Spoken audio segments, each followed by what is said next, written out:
Oh, dear. Okay. Oh. Well, there we go. You got me. You got me. Oh, I got to remember that one. Yeah, it's morbid, but So, Dennis, it seems like this is more of a fortnightly thing than a weekly thing.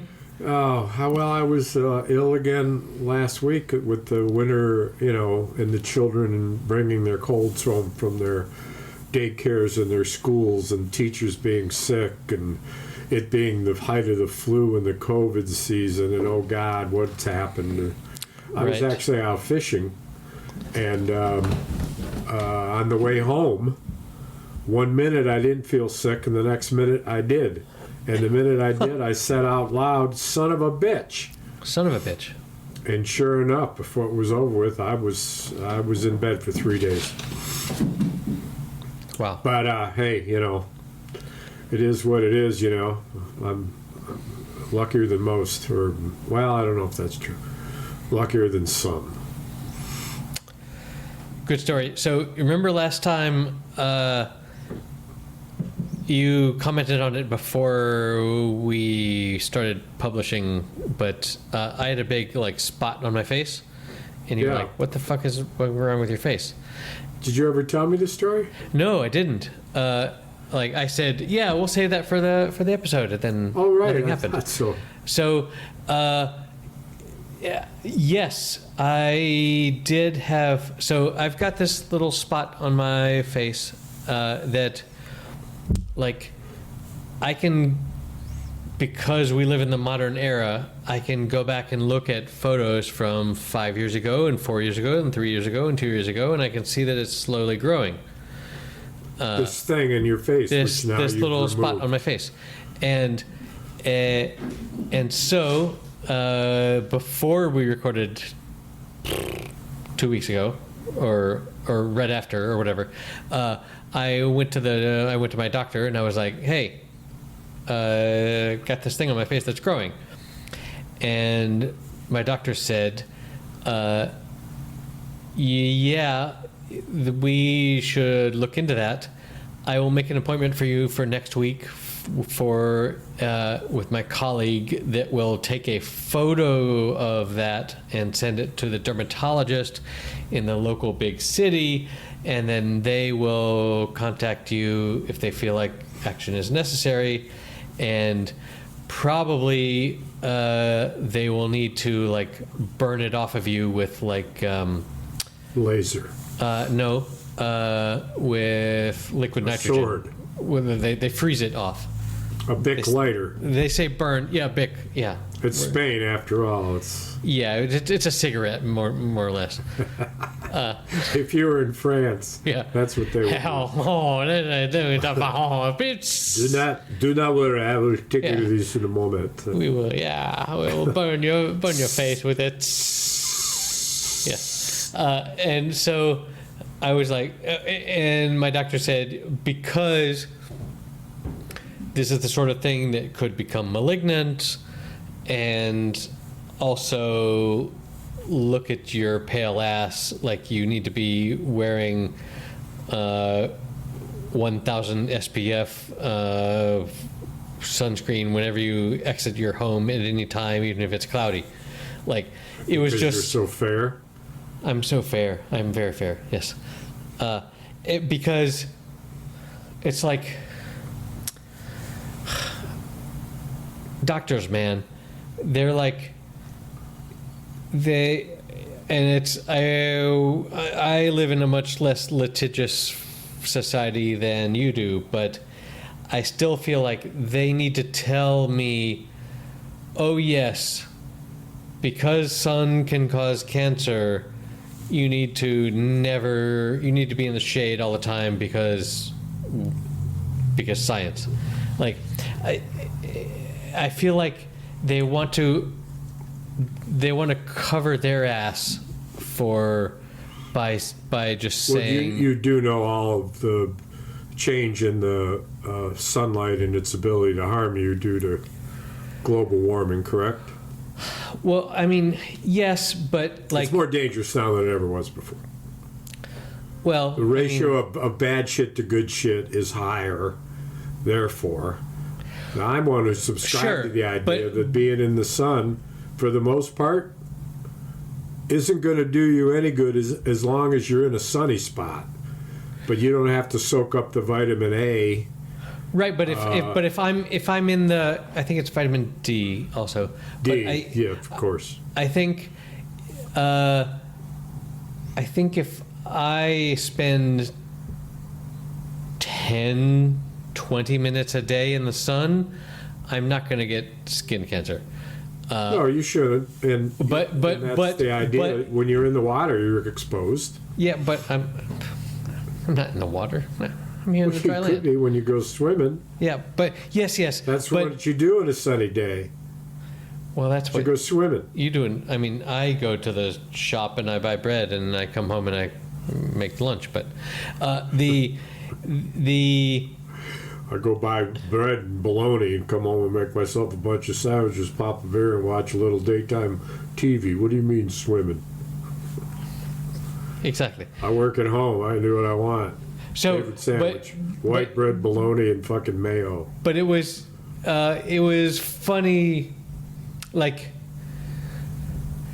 the doctor's never going to tell you, no, you don't need sunscreen, or yes, you can totally So this, drink So wine, this- or this no, is- you can totally smoke, or like, because the doctor has to tell you the truth. optimized, yeah, but then they don't live like that either. So I don't know. So anyway, Well, so doctor what, heal thyself is a phrase for a reason.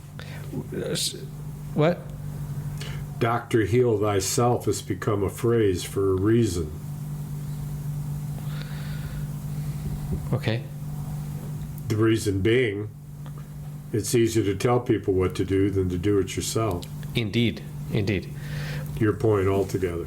So I had this appointment, and I go to have them take a close-up photo of my face, and that particular day, it like totally disappeared, like to the point where After the picture, no. When I went to go take the picture, they were like, "We're taking a picture of what?" where is it? Yeah, and basically there was no more. It was no more obvious than any other like discoloration on my Blemish. skin, which is like. And they were like, "Which I know, which one of these blemishes are we taking the photo of?" Well, and because It's of like, your what? rather Fuck you. large blemish in the middle of your head, I often look at it and think that you have two noses, but no, Indeed, you don't. It's right? just a very large blemish Right. next to your, prodigious nose. Yes, and that's a good callback to, I think, our first episode where you claimed that I had a big gash on my forehead. What was it? You were just I like, made it up. yeah, you were just like, what's the big red gash on your forehead? Oh, so That was second so episode, maybe. before we go on, here's an image for you. Yes. So the Academy Awards came up, and because Conan O'Brien was hosting, I watched it. Yes. And he's very funny in a very odd way. He's amazing. And big fan. And of course they're writing all the openings and whatnot. And for the first time ever, they don't open up with a monologue. They open up with singers, and so the two of the most brilliant women singers in the world, who are both in a movie called Wicked, which was up for Best Picture. Ariana Grande and Cynthia Vito, I think her name is Vito. They sang one, Rainbow, Judy Garland's Over the Rainbow, and then they did a duet, and then they did a song. It was just wonderful. It was one of the best performances I've seen in years and years. And then it was time for the monologue. So they have the guy who's a comedian and an actor. I think his name is Osterman. He was the master of ceremonies. Out of sight, he was the voiceover. Okay. Ladies and gentlemen, Conan O'Brien. I saw his entrance coming out of Demi Moore, Yes. So now, obviously, which is a there reference must to be a movie something- that I haven't seen. Yes, and there must be something in the movie that is akin to that. They wouldn't make that up out of whole cloth. But it was the weirdest fucking thing. And what I loved most about it, I wasn't enjoying when he was doing it. I was flabbergasted and a little grossed out and just bewildered. And what I thought was funny was when he came out and Demi Moore was sitting in front. Yes. And he looked at her and he said, "How about that?" And she looked at him and she said, "Awkward." Yeah. And then he said, "I'm still missing some car keys," or whatever. Yeah. Was his follow-up to that. Right. Oh, I thought he was. No, he was great. His musical number of "I Won't Waste Any Time" was. It was like. It's one of those. Like it's one of those bits that it is. Was perfunctory. It was one of those bits that is funny initially, and then it keeps going, and then it's not funny, and then it wraps back around to, okay, maybe it's funny again, but yeah, they're hoping it stays funny, and they hope that beyond funny, it's just simply entertaining. Right. And so, if your standard of the length and of the bit is it has to be funny the whole time, well, good for you. But more than likely, it would have to be funny and or interesting. Right. Funny and or entertaining, but there's a ratio. One axis is funny, the other axis is entertaining, and they meet. There's a sweet spot. How big is that sweet spot? For you, for me, for everybody, it's different. Right. But at some point, it isn't funny enough to even be entertaining. Or, no, it's not entertaining at all anymore because it's gotten old already. Right. Whatever. The interesting thing for me was that I had just Googled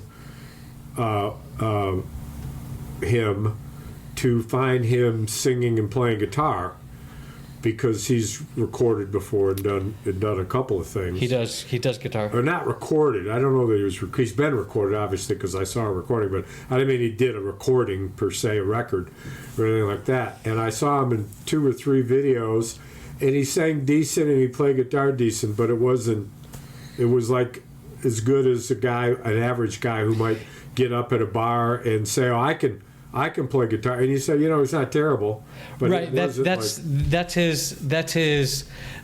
what he says. Like, he guitars as a hobby, and he's on his podcast. He's very specific about the overlap between comedy and music, and how so many comedians wish they were musicians, or they could be musicians but can't be, or whatever, and how that whole like desire to perform works itself out with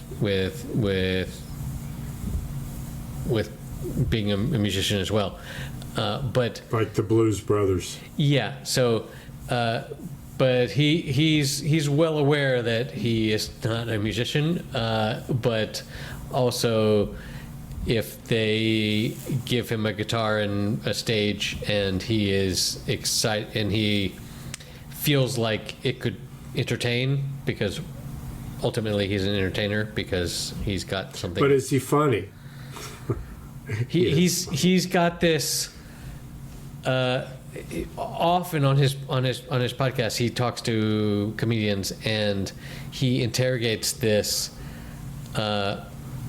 desire to this thing that is sort of broken in all comedians, where they feel inadequate unless people are laughing, and how he was one of like 6 children, and it was hard to get noticed at the dinner table, and sure. if you could make people laugh, then you got noticed. And also, people would stop in high school, people would stop bullying you if you were funny, and how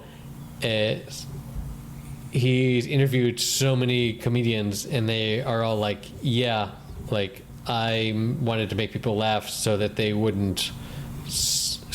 I would not feel like my insecurities could like have an outlet. But But yeah, he's amazing.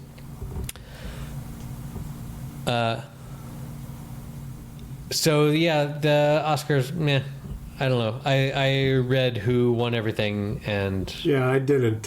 whatever. I didn't see much by way of movies. I can't go to the theater easily anymore because I can't understand what the screen is, what the actors are saying. My hearing is too off. Right, but now that most of the movies are on Netflix, which you refuse to subscribe I to. don't refuse. You get this wrong. I don't refuse. If it was a refusal, someone coming to me and say, I'm going to put Netflix in, do you want it? And I say, no, I must refuse. That's what it is and what it is. It's like all bundled up in all my contractual obligations of what I have and the machinery and the technics I have. And I probably ought to get a different screen. So and everyone has I gotta get Netflix but you. You're a Luddite. A Luddite. Well, I did join. I was so frustrated I couldn't watch a basketball game the other day that I joined the Peacock, which I said I never would do. So I could watch the ding dong game. So we have some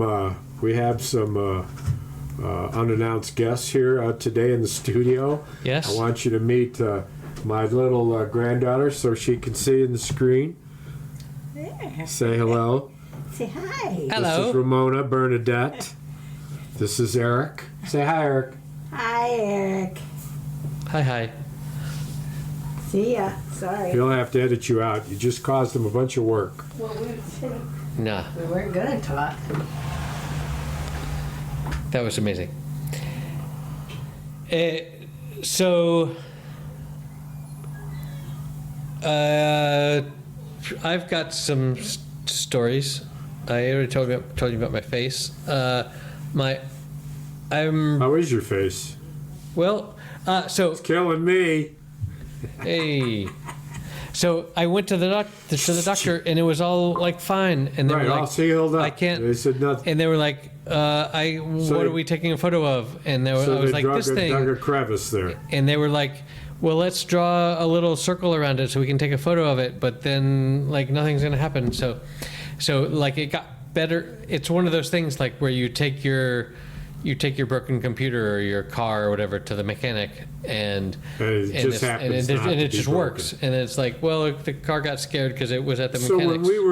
when we were podcasting, it looked like a cut.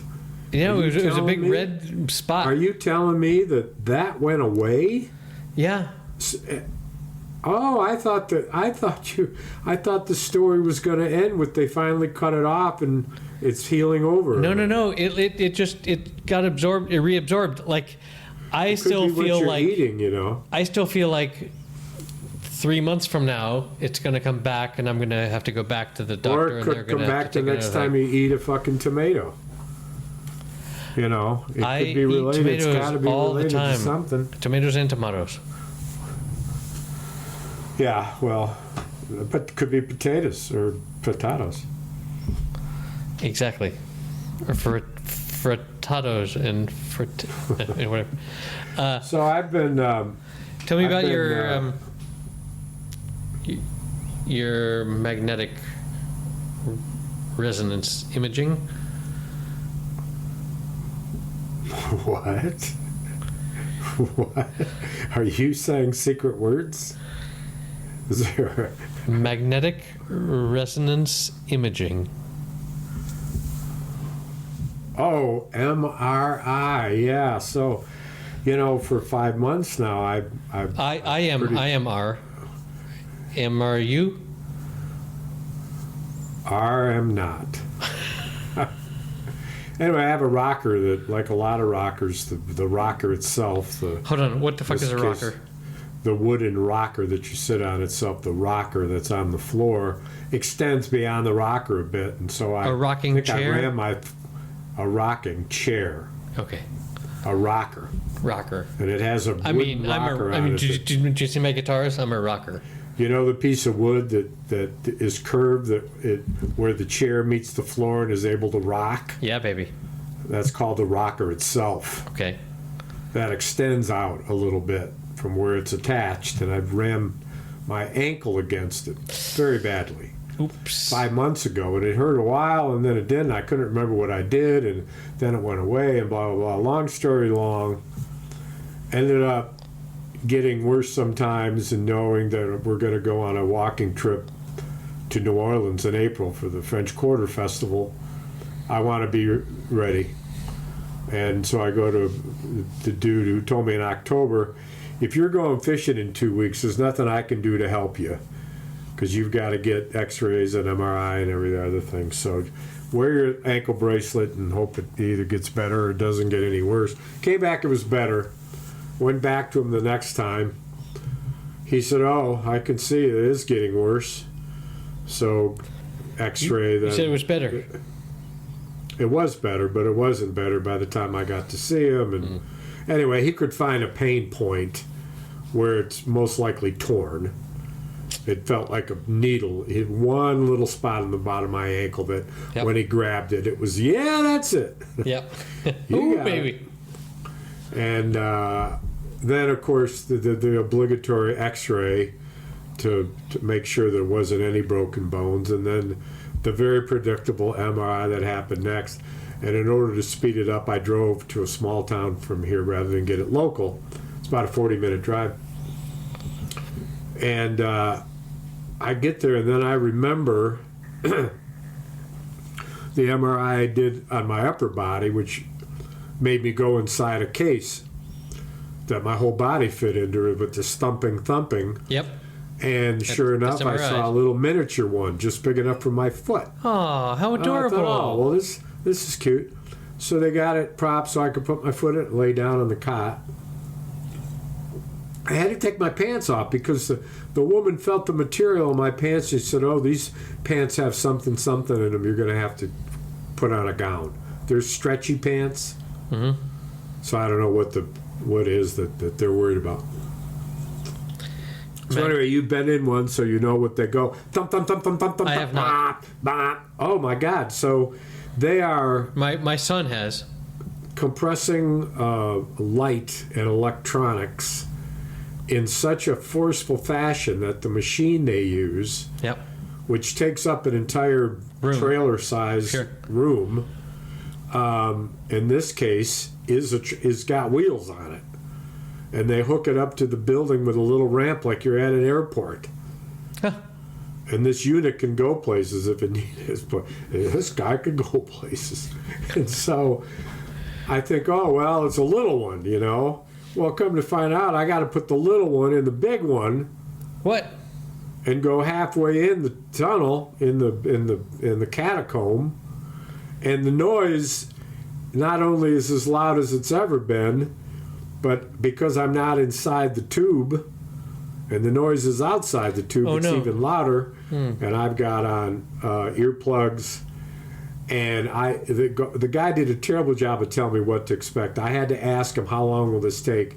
He said 30 minutes. What he should have said was, on that screen in front of you, you're going to see these numbers. You're going to go through 5 iterations of these pictures. 5 iterations are going to last between 10 seconds and 5.5 minutes. Whoa. There's going to be 5 of them. He What didn't the- say any of that. So I kept thinking that I was going to get 1 and then 2 and then there was another one. So Another. you're there. Are you sitting or are you lying down? I'm laying down now because I put the boot in. I put the boot on my foot, which was on the cot. And because But I was you're uncomfortable, keeping he said, you're keeping your foot totally as still as you can. 90 degrees. My legs are on a cot. I'm in this boot-looking thing. My foot is But 90 only degrees. one of your only one of your legs is in the tube. Boot, correct. My other bare leg is sitting next to it benignly because Okay. I'm on a cot. So he fixed it so I could lay down. When he told me 30 minutes, if it was 10 minutes, 5 minutes, I could have sat. He said, "Oh yeah, we'll get you fixed." But then he said before he left, he said, "When I'm done with these, meaning more than one, obviously, I've got to point your toe out." So after 25 minutes of usually 2.5 to 5 minute pounding, noisy, ba ba ba ba ba ba ba ba, and I'm just trying to meditate the best I can. Sure. Eyes closed.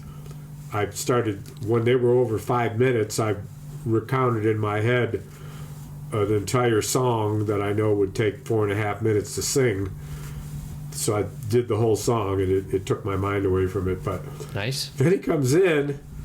He says, "All right, we're going to get your foot pointed out." He points my foot out, adjusts the boot so the boot is just not 90 degrees anymore, but it's toe out, and it was uncomfortable. And I thought, well, this won't be long. And he said, "Lay back down." I did. And I thought, well, I almost pressed the emergency button to say, I don't think I can do this very long. It hurts. Then I thought, no, it'll be okay. I think I can do this. If not, I'll press the button. They repeated. 20 I was in minutes there later. another 15 minutes. They repeated like 5 of these 4. The first one was more like 7 different episodes, because 2 of them were 10 seconds. It was weird. So 2 days they get. So my PT says, I said, well, I'm going to New Orleans in April. He says, well, you're going to have to cancel that trip.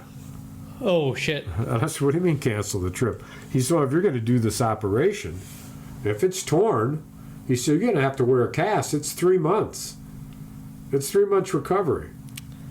Fuck. And I said, well, I won't do it till I leave then. You know, and I'm thinking, you know, Because you can walk currently. I'm fine. It's annoying. Only once in 5 months did it hurt me enough that I stumbled. It really hurt. So I See, stumbled. this is what I'm saying about doctors. Is like doctors have to over prescribe. They're worst case scenario people. Right. So That's their job. exactly. And So I don't know why you're surprised about it, or why it's not it's up. My response to that is, of course they are. What else would they be? What else would they be? but it's only they could be reasonable. Like I took my daughter to the doctor this week because her foot hurt. And the doctor did that thing of pressing on all the parts of the foot and like, does this hurt? Does this hurt? And does this hurt? And she was like, yeah, a little bit. No. Ow! And he was like, okay, you've got a slight sprain in your foot. And the doctor said, but it's a very light sprain. So really you should just avoid doing sports for a week and then maximum 2 weeks, and then you should be fine. But it was such a reason, and again, this cost us nothing, and the doctor earned nothing from doing this. So it was just a reasonable assessment, and turns out after 2 days she was fine and she was doing sports again. But So this seems like an example antithetical to your irritation. Am I correct? antithetical to my irritation. Yes, your irritation was that the worst case scenario, they go too far, and yet you're telling me a story where that's not the case at all. Right, exactly. But that's I think that's the difference exception? between the doctors in Oh, a country with universal health care where it's free for us to go, to one where it's technically free for you to go because the insurance is paying for everything, but it's not really. So it's like the doctor should give a recommendation that it's like between this, and maybe you are probably going to be fine, but maybe it might be bad in this way or something, rather than saying, if it is the worst possible case, then we're going to prescribe this, and whatever I prescribe is going to like actually make me money because we're prescribing extra treatment. well, yeah, I would never ever minimize the rules that doctors have to follow because of insurance, which actually require, and my doctors tell me, I wish what I could do is just go ahead and give you an MRI, but I can't. Right. Because insurance requirement is that you first have That's to undergo. my frustration. You have to undergo a treatment. So I don't know that your frustration should be with the doctor as much as the insurance companies. Oh no, it And I is don't with the think a system. doctor It can- is with the U.S. system. The U.S. system, meaning, and Insurance. there's plenty of doctors that are okay with that, and they don't give a shit because they don't give a shit about the money. They're going to make as much as they can off you and no more. They don't even manage it. They have accounting systems and people who take care of all the money. They're just busy going through their day, and they know that every minute that they work, they're going to make, $675 or whatever it is. That's not outrageous. Just like us with patreon.com/happy hour. Hey, I finished. Since I saw you, I binged. I redid the entire network news with Jeff McDaniel. Oh, And, yes, that's not what it's The called. and I cried like a baby at the end of it. That Aaron Sorkin. Aaron Sorkin. And what I didn't do, I didn't listen to Aaron Sorkin's episode by episode, depth, because I didn't want to hear that. I just wanted to watch the acting and know what, and I was going to learn what I needed to learn from them. I didn't need an interpreter, even though there's a part of me that would listen to every one of them without the episode. So you're referring to the newsroom. Yes, what did I call it? Something else. But yes, that again, if you're on Netflix, there's a show that was around the same time called Designated Survivor. Do you know that term? No. So it's with the show stars Kiefer Sutherland, and the term refers to whenever, like maybe last night, whenever they have a State of the Union address where the president and the vice president and all of Congress are all in the Capitol building. Together. Right. They all die. They have this. There's a protocol where someone from the cabinet or a senator or something is set apart and is not allowed to attend, such that In case they all die. if they all die. And What's the term? Designated survivor. Oh, yeah. Okay. We talked about this before. Yes, and that's the name of the show, and so the whole story of the show is that the home whoever is the secretary that's in charge of domestic home stuff is set apart, and then there's a terrorist bomb that kills everyone, and so he is like next in line to be president, and he has to become president, and he is just a regular good dude, and he isn't affiliated with any party, and so it's this show that came out right exactly when Trump took office the first time, and it was just a fun, cathartic watch a wholesome, reasonable person be president while... Was it a movie or a series? It's a TV show. It's a series. How many episodes? I mean, it's got to be... Episodes. I mean, if he had 2 years left on his term, or there might be, the Constitution may put that person in that position for a limited time. for 2 years.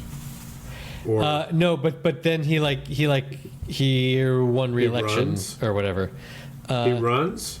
Yeah. There was the rest of it was originally on Wow. ABC. That could go on forever. It 3 seasons. So it stars Kiefer Sutherland is the president, and it was, and the people around him, like his chief of staff and stuff, were just like good people in a way that was beautiful. It was created by David Guggenheim, who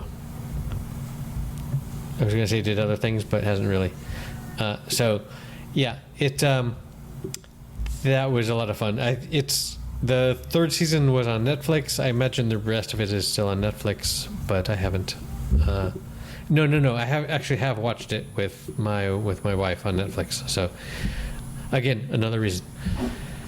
But that was so cathartic to watch while we had Knucklehead in the Oval Office, and this was just an upstanding, rational, caring human trying to navigate the Oval Office. You're opening the door to the politics desk, and even though, as you know, I've forsworn watching the news last night was quite an event, which I refused to watch.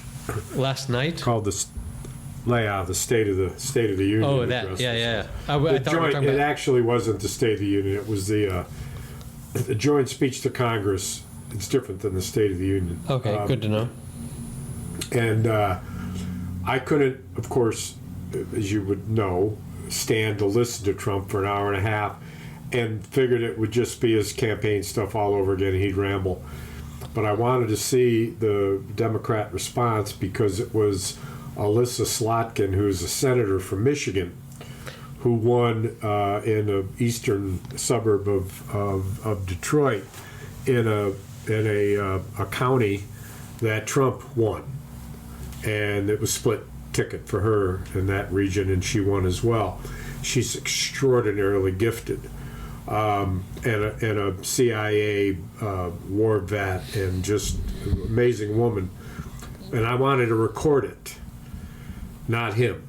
And so I got to that point, and then I recorded it, and I was going to read my book and just go to sleep. I was on the couch because I had slept my first 2.5 hours the night before I wake up like I'm ready to get up in the morning, and I've only been in bed for 2.5 hours. It happens. So I go, I make the couch bed, and then I get out my book, and it just so happened, I wonder if I could record that, and I could. And so as I'm channel surfing, just curious, I come across the first minute of a Bill Murray movie called St. Vincent. And I had vaguely remembered it, and it turns out I had watched it, or at least parts of it. And it's the best of Bill Murray. It's just, it was and it was interesting to see him at this age. It's more recent. Yeah, 2014. And playing a man his own age. It wasn't like Translation, where he was playing a man that was actually younger than himself and suave, Melissa McCarthy. in many ways. Naomi Watts. But here he was an alcoholic, gambling, war vet, but a saint. It's you would love it. I'm not going to give any spoilers for it. I mean, the movie poster has a halo over his head, so. Yeah, and there's big reason for that. Soon to be learned by you if you ever watch it. But it was, I will. So I never did go back to the recording, and I haven't watched all of it. I listened to the first part of it, but it's the first time I've delved into this political thing. But he's been there for 44 days, and he's already alienated almost everyone in the world except for Russia. Mm-hmm. And the stuff that he's doing is so much worse than anything that he'd done before, not worse than I could imagine. The reason I stopped watching is because I can imagine. And the thing I imagine is not the specifics of it, but the thing I imagine is that every day I'm going to say, it's unfucking believable. And I'm so happy that I'm not doing that on a daily basis. But because I'm following my feeds, keeping up with stuff as I feel I must responsibly, but I'm just not watching television to do it. In the meantime, MSNBC, which was my go-to network, which of course lost half their fucking viewers at the election, they let some of their biggest name people go Because people like you stopped happen to be watching. people, huh? Because you stopped watching. They were what? They lost their viewers because you stopped watching, because you tuned out. People like you. People like me. Look, Not just me. how- It would take more than me for them to lose their job. But why did they lose viewers though? If it wasn't They lost for, viewers because viewers, I'm going to explain it for myself, we lost heart. right? And Exactly. we no longer wanted to spend the emotional time to day after day to hear about it. Yep. And we backed up. If we were the proverbial turtle with its neck pulled back and actually feeling like we were on our backs on our hard shell, much like Mitch McConnell did when he tripped and fell down, and he was fortunate. He landed on his back, on the hard shell of his back. Right. Poor Mitch. But so Joy Reid, black woman, out. Another dude, I forget his name. Not Ari. Ari's still there. This other guy's Palestinian, I believe. Great analyst. He's out.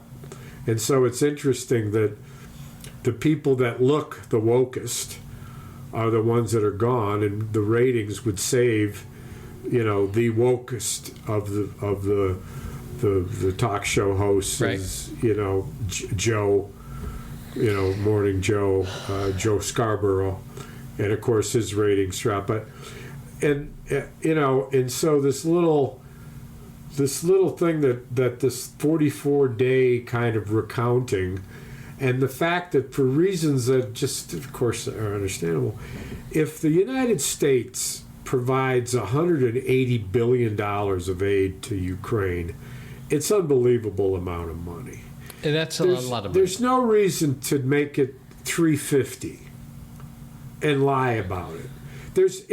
You're good enough with 185. The truth is plenty, but he's trying to make the point in the next sentence that we gave twice as much as Europe. Well, all of Europe altogether gave more than 185 million. So if you tell the truth about one, you avoid two lies. You can't lie twice. Wait, who are we talking And about? So, Who's lying here? Donald Trump. 350 billion Okay, aid. yeah. Twice as much aid. What? Donald Trump has lied? Like, this is... Yeah, that's why I don't watch it. yeah. And But to me, the interesting thing was last Friday when Zelensky was in the Oval Office. God. How much of that have you seen? all of it. Because, God, what a... There's another part that isn't in the clip. That's the second part. It's actually earlier when they were castigating him about the way he was dressed. Well, that wasn't... And I mean, that was when he was there, yeah. It wasn't in the Oval Office? You know, that was when he was there, because it was a reporter who happens to be Marjorie Taylor Greene's boyfriend, who was mocking him for his dress. Oh, I thought it was. And- I thought it was the. I thought it was the No, vice and president. Zelensky was like, "Oh, so I should wear a suit like you've got, like." Maybe a better one. he Yeah, that like. And then he said, I don't "Oh, know. yeah, I don't know maybe- if that's good enough for me or what. Yeah, Maybe a better not one. as expensive." He said, "I'll wear a suit when the war is over." Yeah. You know, Just- and Like fucking all the high fives to him. Like, do you know what Zelensky did yesterday? He sent a letter to Trump that said, "Dear Mr. Trump, here's a letter you need for the world to see that I'm more than willing to kiss your hairy ass. So here it is. You are the leader of the free world. I will follow you to peace. I want to give you my minerals. And it's unfortunate that our meeting went the way that it did. I am eager to meet with you again. And this is proof positive, dear King Trump, that I am licking your red, hairy ass. The ass of an orangutan. I don't believe you. The red, spanked ass of an orangutan. Yeah. That's why I don't watch the news. But I'm drawn into this. The reason I bring it all up is because it's clear from what's happening with the stock market and what's already happening. The stock market is dropped steeply when Trump did follow through on his 25% tariffs on Canada and 15% tariffs on Mexico, following up on his Right. tariffs in Great Britain. And so what the stock market knows is that it's going to start a trade war. And the very day that he announced it, all the countries announced they were tariffing our stuff as well. Sure. And so the trade war started as predicted immediately. And analysts of all stripes, and stripes matter now, we're saying there's going to be a jolt. So Trump in his speech to join Congress yesterday said, and the beautiful tariffs, it's a beautiful word, the most beautiful word in the world to me, tariffs, they'll pay for it.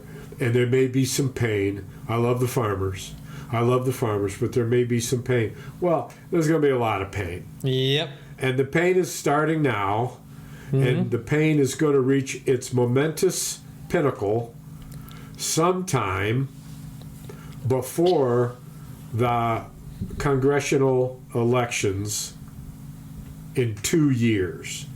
That's all the time Trump has, is 2 years. It's not 4 years, it's 2. And all of our talk, my talk, gab, about the Democrat message and what they should say, and they should figure out a way to attract the non-voting vote, because that's where the votes are for them. Not trying to sway over the MAGAs. They're not going anywhere.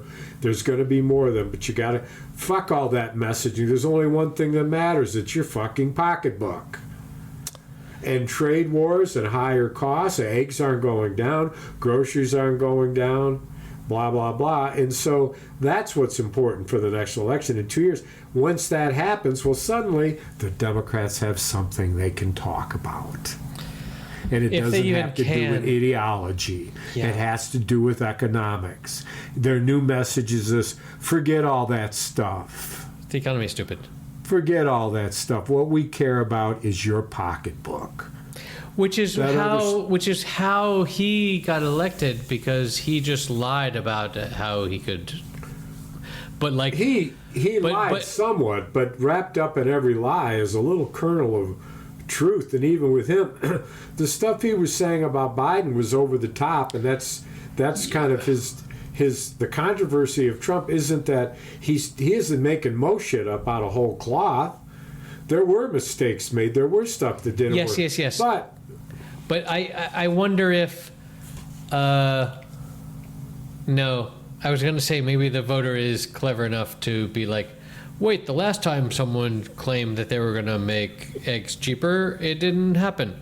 But no, I don't think the voter's that clever. I think if the Democrats say we're going to lower prices, people will vote for that. I heard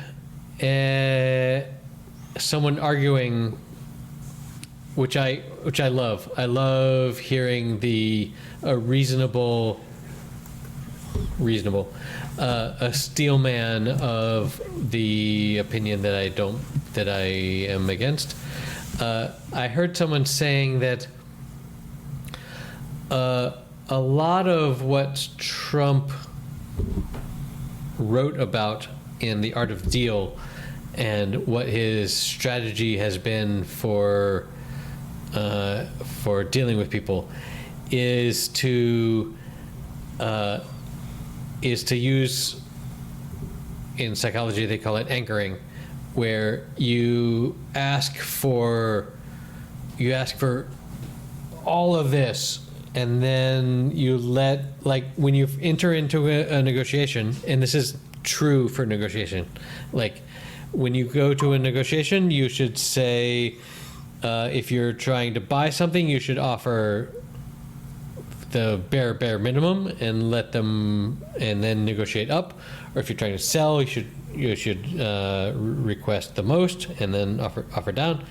But he's internalized this to be like, yes, we need Greenland, we need Canada, we're going to take all these things. And then, or like all of the shit that he's done where he has done something crazy drastic, and then when there has been pushback, he's like pulled it back.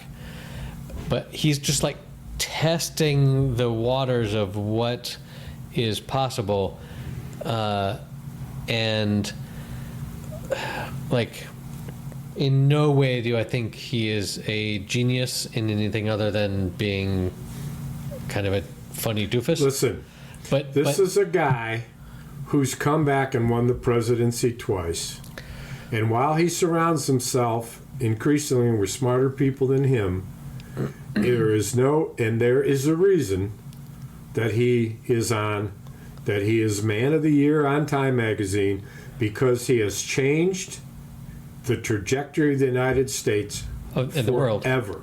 Yeah. And we're reluctant to call that genius, but I would say, and you've heard me say, there's a part of him, a hateful part of him, that is genius. And what's genius is that he is the best carnival man, Yes. He's a to carny. ever grace the covers of Time magazine. He is the quintessential Carney. Yes. Quintessential Carney. Hooyah, title. hooyah. He's a snake oil salesman, and unlike any other snake oil salesman that we've ever encountered, his stuff gets bought up. He's selling lunches with himself Yep. now as president for $1 million. He's going to have $500 million in his war chest. I'd have lunch with For the anyone, midterms. Look, to anyone listening, for $1 million, I will have lunch with you. I will fly to wherever you are. Look, that's great. I'd do it for $20. No, I have to So- fly, probably. Oh, yeah. I mean, I'd pick the diner right downtown here. Well, if someone's going to travel to where I am, no, I need more than $20. I need. Well, so I have a interesting story. I don't think I've told it at all. Maybe a bit of it, but way back when, some 30 years ago, there was a rugby club. 1995. Called the Kalamazoo Rugby Football Club, and they're young guys, big guys, and they needed to pick a bar they couldn't find one they were real comfortable with, and there was this building that used to be a drive-through, and a rugby player who was successful in business bought it and turned it into a Hold bar. on. Are we going back to the Up and Under? Oh yes, but here's the news: is That was the title of our last episode. just to summarize, is that I met with the owner Did you save it? and the head of the rugby club for an interview with Michigan Live news station, and they recounted the history. You of were what on they the news. just- You were on the news on the TV. I am. I will be when this is posted, but it's a gonna digital news print. So it's not like a television news. There wasn't a television camera there. There was a guy recording it with a camera, taking not only pictures but recording an interview with the current owner, who they did the interview, and they looked around. They said, "Well, we guess that's about it." And I said, "I wonder, Andrew, I have a podcast, sir. if you could talk a little bit about what the Mojo Riot has done for you."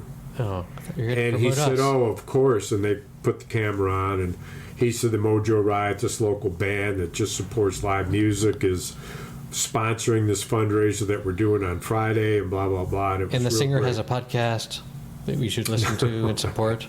I can do that. Jesus Christ, Dennis. It was unlimited. I don't know we'll get this much time, but You gotta get some promotion up in here. I'm selling tables to the event, and I've got somewhere around 50 tables to fill. I've got about I'd say 15, 16 of them filled, but I'm doing prompting and email blasts and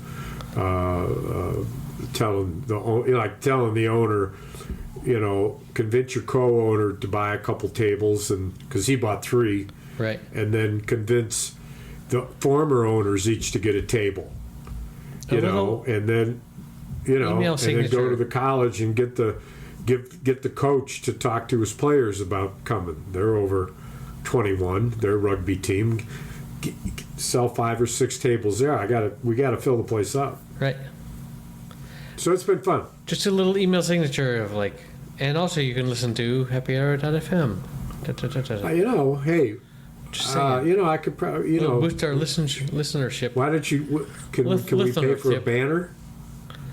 A banner? You just a link. Yeah, nobody's reading their emails. It's You want a banner? it's like at the event. Oh, Put a little signal on there that a little take thing a- to put on in front of everyone's plate at the table. take a picture Sponsored by. Yeah. You're gonna have to manage all of that, which I don't think is gonna happen. of it. What a great stage, though, man. We got a soundboard, sound man coming in. We hired a light guy who's bringing in lights. I'm going to see if I can get a banner made. It's the biggest stage. It's the biggest stage in town that's not a theater. But But the good news and the bad, the bad news is you got to make it look full. It holds 200. You ain't going to get 200. But I'm pretty good at arranging seats and tables and whatnot so that it's gonna. There's a couple rules. One is that you have wide corridors on either side. So 2 people can easily pass each other without having one of them to have to turn sideways. Good. So, quick little story, which you mentioned St. Vincent, this film. One of the co-stars is Naomi Watts. She plays a Russian prostitute She is amazing. who's pregnant. Okay. I, sort of in honor of the passing of David Fincher recently, this past weekend, I decided to watch Mulholland Drive. Have you seen that movie? Yes, long ago. I should see it again. It is Quirky. quirky as fuck. I watched it and I was just like, I don't know what this is. But Ear. What? Was there a cut off ear No. in a field or? No. You're thinking of something else. This was it starts with a beautiful Naomi Watts coming to Hollywood to be an actress, and but she runs into this brunette that has lost her memory and is trying to figure out who she is. And then there's all this weird conspiracy stuff and some a beautiful Justin. Damn it! I almost said Justin Trudeau. There's the guy from. Hold on. Justin Thibodeau. It's one of those names. He was just in Beetlejuice. No, it's Justin Theroux,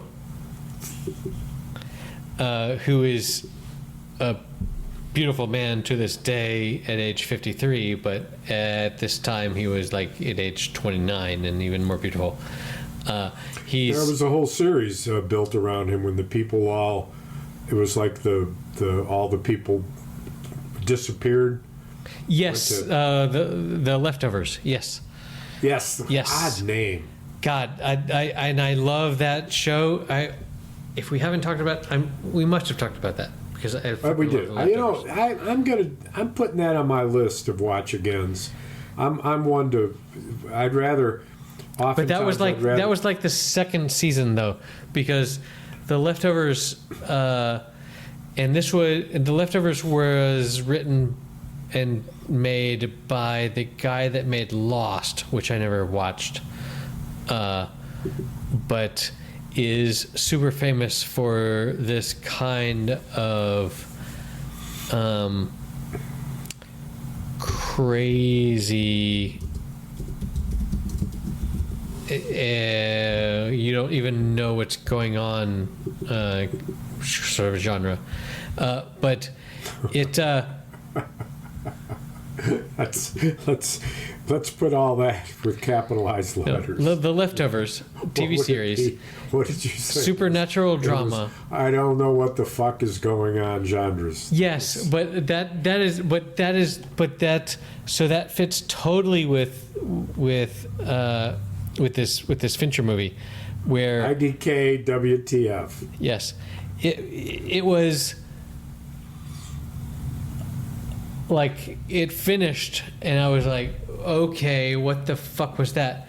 And so, what did I just watch? But I sat with it, and I slept over it, and then I got up the next morning, I was like, I need to watch a YouTube video that explains this to me. And there are YouTube videos that explain what the movie is about. And then I do find that helpful with some of these more eccentric.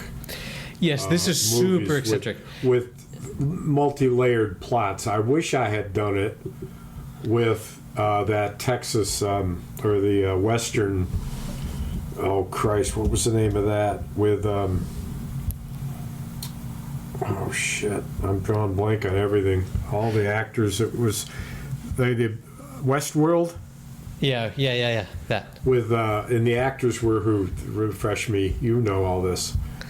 Or I don't think you watched it because you didn't. No, like I watched genre. Westworld. I watched the first season. But it got too complicated. Yeah. Sometimes shows get too complicated, but like. Well, I wished I had done what I did with other shows since, which is Google them and then they do an episode review, and you go, "Oh yeah, okay, that makes sense," or "Oh, I missed that. Now that makes sense," or whatever. Sometimes you need a little guide, or you lose. You lose interest if it gets if you don't understand what's going on. You lose interest. Right. So lately, especially with HBO, like with the True Detective and other HBO shows that we've talked about, the HBO has taken it on themselves to have a podcast that is released after every episode that talks about their episode, and that's also true of Apple TV Plus stuff like Severance, which I'm sure you've heard of, is currently the hottest shit around. And every episode they have a Severance. Do you know about that? Yeah, we've talked about it. Remind me though, because I'm a little blanky. The concept is your life sucks. So you agree that you're going to participate in a program, and apparently you're smart enough to where when you go to work at 9 a.m., you go down an elevator and a chip flips in your brain where you cannot remember who you are on the outside, and you do your work down in the basement, and Is that then Jesse Eisenberg? what? No, It's Jesse Eisenberg, no, it's Adam Scott is the main character. the golfer. No, he's the guy. There is a golfer named Adam Scott. No, He's a lefty. Yeah, Google it. Adam Scott. He's won major tournaments.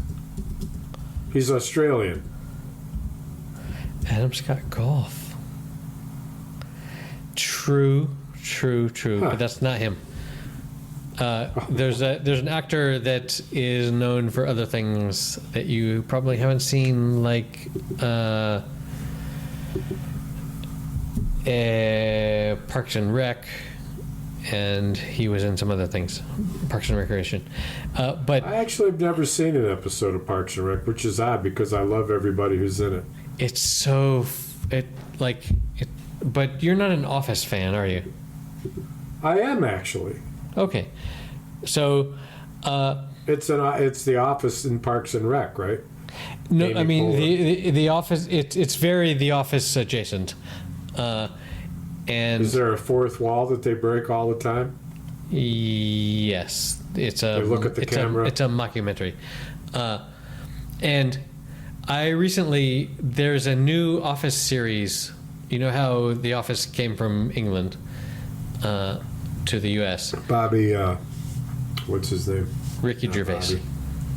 Ricky. Ricky He's Gervais. so funny. So there's He is so funny. a new Office spin-off in Australia that is available to Amazon Prime Video subscribers. I don't know if you're one of those people, where they've flipped all the genders. So the boss and her number one are women, and they're like, they've just taken The Office and they've flipped all the genders, which is super interesting. And And what kind of a environment? A business environment? yeah, in an office, they might even be doing paper shit. Like, Really? it's so. It's So rip-offy? well, not. I mean, it's like the U.S. office was a rip-off of the rip-off. You can't call it a rip-off, but a licensed usage. But the A spin-off. spin-off, yeah. So that's quite good. But the cool thing about the Office Australia version is that later this month I'm going to see some stand-up with the main boss Oh, no protagonist. kidding. Yeah, Where? Here in Spain? in London. In London. When are you going there again? It was going to be at the end of March, but now it's at the end of March and in the middle of March. So twice I'm going. Yeah, we're taking a trip, and we don't travel much anymore. But we're heading back to our one of our favorite cities, New Orleans, Louisiana, for the 2025 French Quarter Festival. So you missed Mardi Gras. Not at all. I don't miss it a bit. This festival is cool. There are upwards of 60 venues, all playing music all weekend. Act after act after act, and you can go anywhere in the French Quarter, anywhere in Frenchman District, anywhere in the Marne District, Marinais, and every place has got music, and it's free. The musicians will tell you, and the places will tell you, we expect you to throw $5 in. If you listen to any of this music, tip the musician, because they don't get paid. And it's, I guess, in the blues, like in the Blues Brothers Club, the acts there are getting paid, of course. I mean, the venues that pay, but otherwise they're just bars and Did you lot by of them any out on chance the see this week's John Oliver last week tonight? No, it's interesting. Much as I love John Oliver, I haven't watched it in a year. He used to be available to me on my HBO / Max TV system here, but it's crazy to me that this is like viable as a product. Like, it used to blow my mind 15 years ago when all of the Daily Show was available on YouTube, and then like Viacom shut that shit down, and they were like, no. But now all the Daily Show is available on YouTube. But the main story that he does every week is available on YouTube, and the most recent one was about tipping, and how just fucked up tipping culture is, and how, but like in all the, like, he lands it in all the right ways. Like, yes, it's fucked up. Yes, it is ridiculous that if you go to the self-checkout and you do all your work and then the machine says, do you want to leave a tip? That's stupid. But that's true? Yeah. That's so true now. Really? I've never but like, there's so many things where like you do all the work and then it's like, do you want to leave a tip? And like, I have experience. My experience is I was in an airport. Don't remember which one. I said, hey, I'd like that can over there. And the guy went over and brought it over to me and put it in front of me. And then there was like do you want to leave a tip? And it was just like, what? He didn't do anything. But the back end of that is that we in the U.S.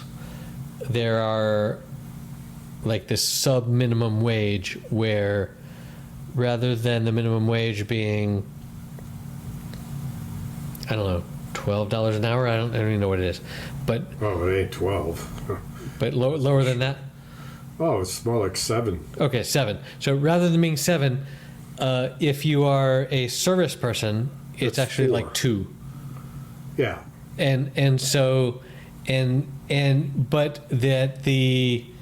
But then like the waiters have to pay, like they also have to like pay the people, the cooks. Like there's some system where like if you don't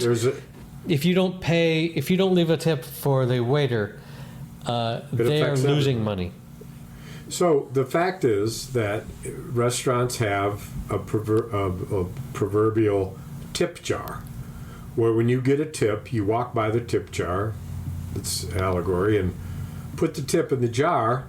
Then at the end of the night, everybody who works there gathers around, and they see how much money in there, and they divide it up equally. That's true in some places, I think. No, it's all. It's an analogy. Yeah.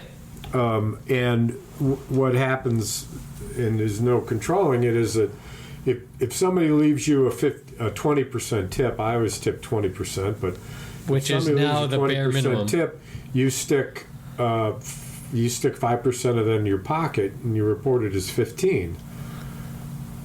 And so some goes in your pocket and some goes into the so-called tip jar. So yeah, it's a ripoff from beginning to end. In fact, there's a great clip I saw when I was in the wormhole the other day of a great actress in a diner playing a waitress, and the guy's got a $4.99 bill, and he leaves $5.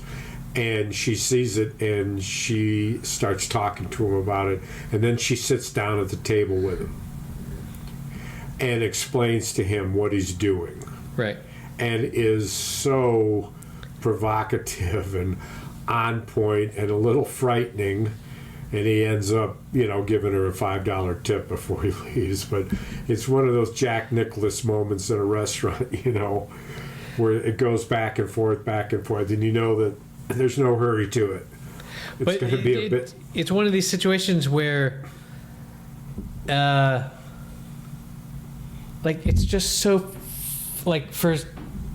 for someone who lives here in Spain, where when the price on the menu is $4.20, I can get out of my wallet €4.20 and set it on the table, and then order my thing, eat my thing, and then leave.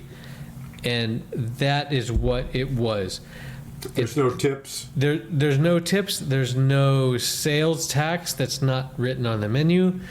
But part of John Oliver's bit was they've done psychological experiments where they show people, hey, would you rather, because people claim, hey, restaurant, just tell me what it costs to pay everyone what they need to earn.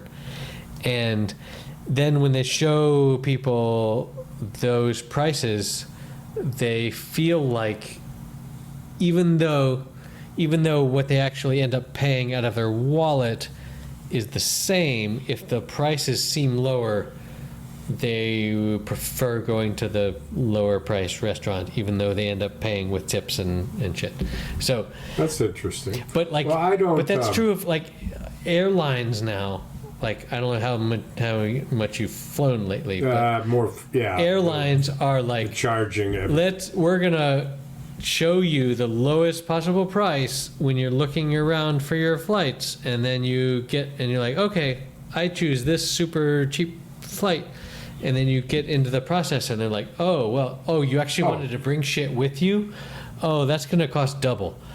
And it's just what the, you want to sit somewhere other than the middle seat in a 3-cent? No, not even that. Not even that. Just do you want to bring a bag with you, or do you want to just fly yourself as a human body? It's just so frustrating but I understand the psychology.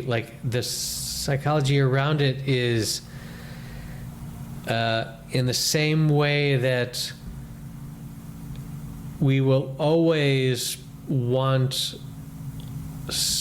services, be it TV or streaming, that are cheaper with ads than not.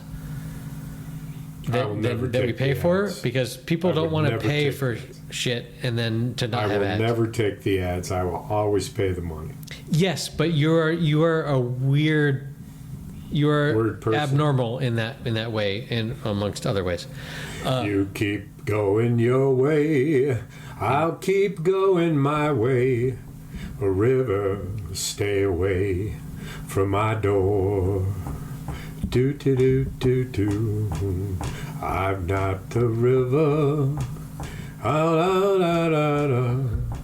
A river, stay away from my door. Don't come up any higher. I'm so all alone. Spare my bed and my fire. It's all I own. Do-do-do-do-do. Oh, I ain't breaking your heart, so don't go breaking my heart.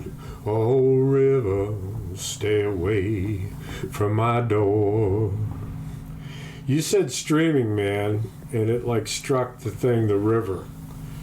It didn't make you want to pee? Going your way, I'll keep going my way. Oh, river, I said a river, I said a river, stay away from my door.